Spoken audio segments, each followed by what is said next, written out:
Hello everybody and welcome to the Whiskey Dictionary. Today I want to talk to you about Woodford Reserve Kentucky Straight Malt Whiskey.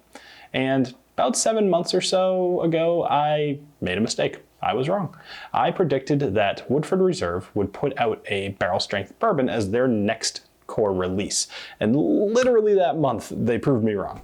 I was having their Masters collection and said, I would not be surprised to see this one come out as a mainline offering sooner than later.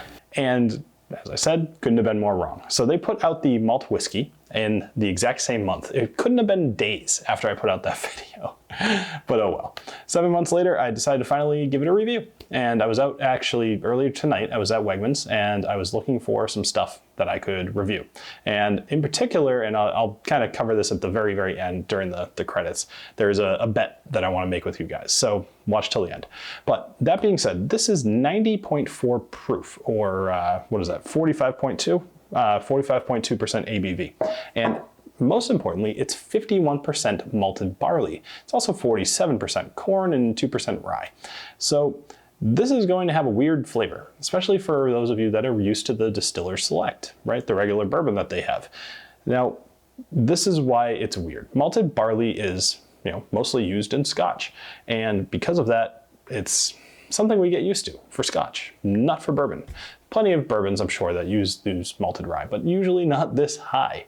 So let's get into the nosing and the tasting and just kind of jump into it. So let's go ahead and give it a nose.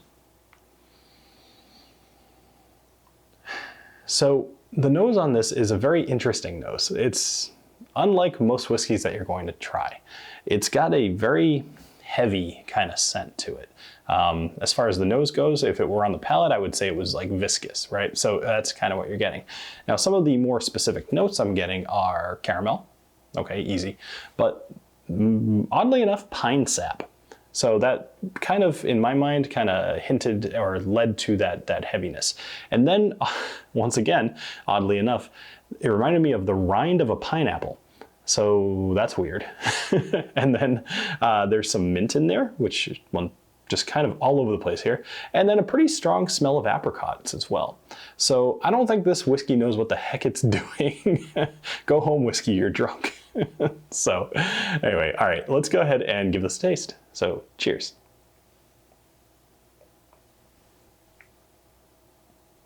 All right, so the taste is similar to the nose, but different. It's not like that Nika that I had last week or a couple of weeks ago, where it was very much like the nose and the taste are the same. This, to me, tastes like caramel covered pecans or pecans. And then there's also some like chocolate, but I'm gonna say it's a little bit more like a cocoa powder, almost like if you inhale, when you open up a thing of cocoa powder. That's a little bit more like what you're tasting, like that dust that's in the air. Because it's a little bit more dry and almost like really bitter. Then, oddly enough, and I don't normally do this because typically finishes for me usually end up being very similar to the taste, but this does have a distinctly different finish than the normal taste here. For me, it tastes a lot like the spices that go into an apple pie, not just nutmeg, but like, kind of just like the whole thing, like the apples included, and just after it's been cooked and you get that taste, it just lingers there. It's actually very good. But this whole thing, in my mind, just kind of lends itself to that heavy taste. And I don't know, it's not bad. As far as an overall of this is a very different style of whiskey than what you're normally going to be used to from Woodford Reserve. They're, Distiller's Select and their rye and their double oaked, or double barrel, I forget. They're all very good, and they're all kind of different, but they're similar. When you drink it, you think Woodford Reserve. This one, I don't get that. And I am a big fan of Woodford Reserve. It's one of the things that I usually recommend to new whiskey drinkers is the Distiller's Select or the rye. Usually the rye is a little bit more further down the line, but the 51% malted barley and the 47% corn, they intermingle very well. And I think it's good. I don't know, this is only like $35 to $40. It's not expensive, but I think it's a very unique taste that you may or may not actually like.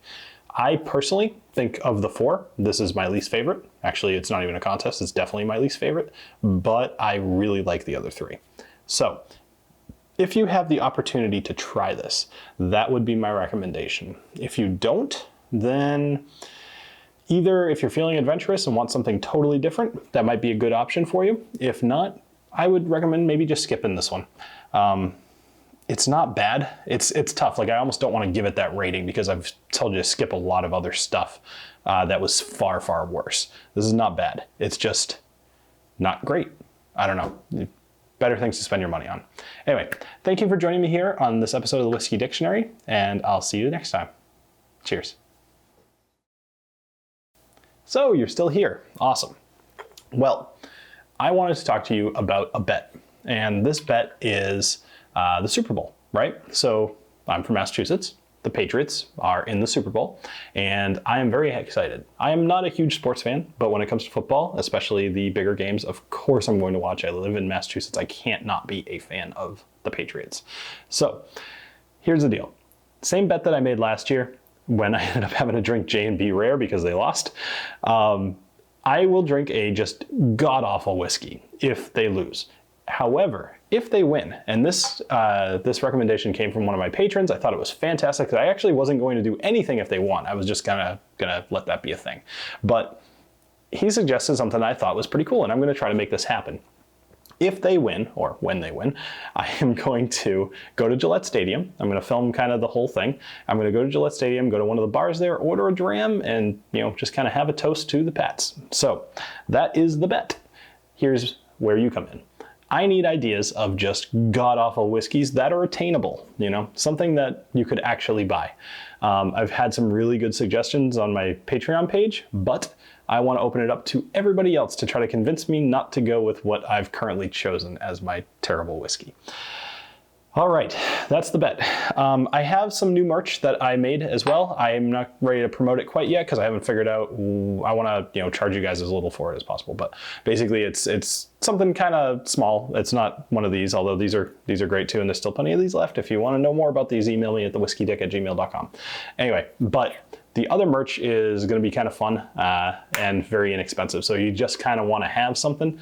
That's what this is going to be. But I'll promote that in another video. So have a great rest of your night, and cheers.